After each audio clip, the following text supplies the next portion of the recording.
I'm Julie Fei-Fan Balzer, and today I want to go over how I use each of the 4 ScanNCut DX blades. Now you'll notice that I sneak in a 5th blade, so be sure to let me know in the comments whether you use a 5th blade the way that I do or whether you stick with the basic 4.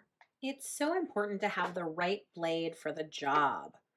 So you're probably familiar with the standard auto blade. It's the one with the black top. The auto blade does a fantastic job cutting paper. This is stencil plastic. It cut these craft foam shapes.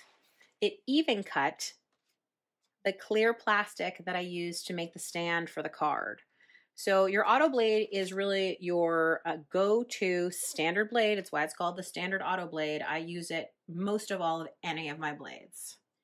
I also have a standard auto blade which I've marked with a pink piece of tape and put the letter F on it because this is a fabric dedicated auto blade. Just like you might have a fabric dedicated pair of scissors, I only cut fabric with this blade, but it's exactly the same as the original standard auto blade.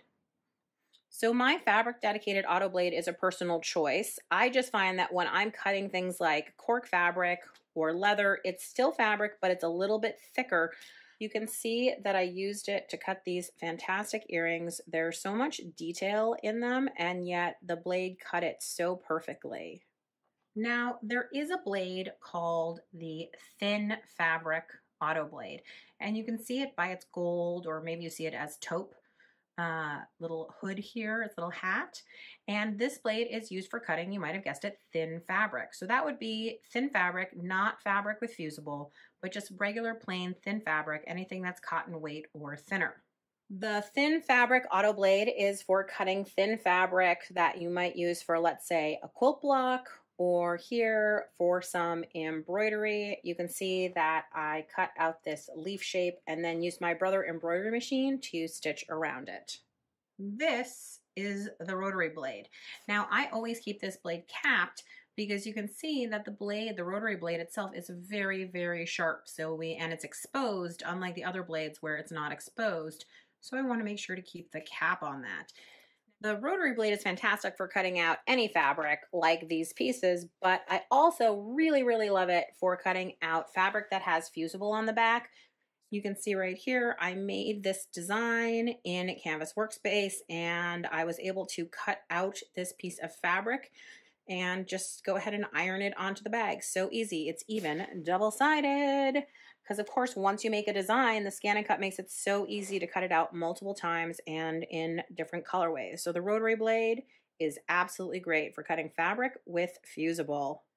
Finally, last but certainly not least, we have the vinyl auto blade. It has the light blue cover on it, and that is used for cutting vinyl. Now, you can absolutely cut vinyl with the regular auto blade, but this is specially made to really make those intricate cuts with vinyl work fantastic.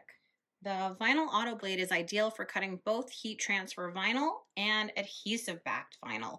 So whether you're making a t-shirt or a notebook, you can use the vinyl auto blade to get great results.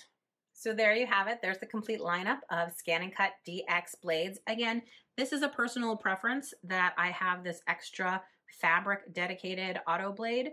So whether you go with just these 4 or you add in your own personal preferences, this is how I use my ScanNCut DX blades. To get the most out of your ScanNCut DX, using the right blade for the job really makes a big difference. So I hope you had fun and you learned something too. Thanks so much for watching. For more tips and tricks, please subscribe to my YouTube channel and be sure to check out the ScanNCut website at ScanNCut.com.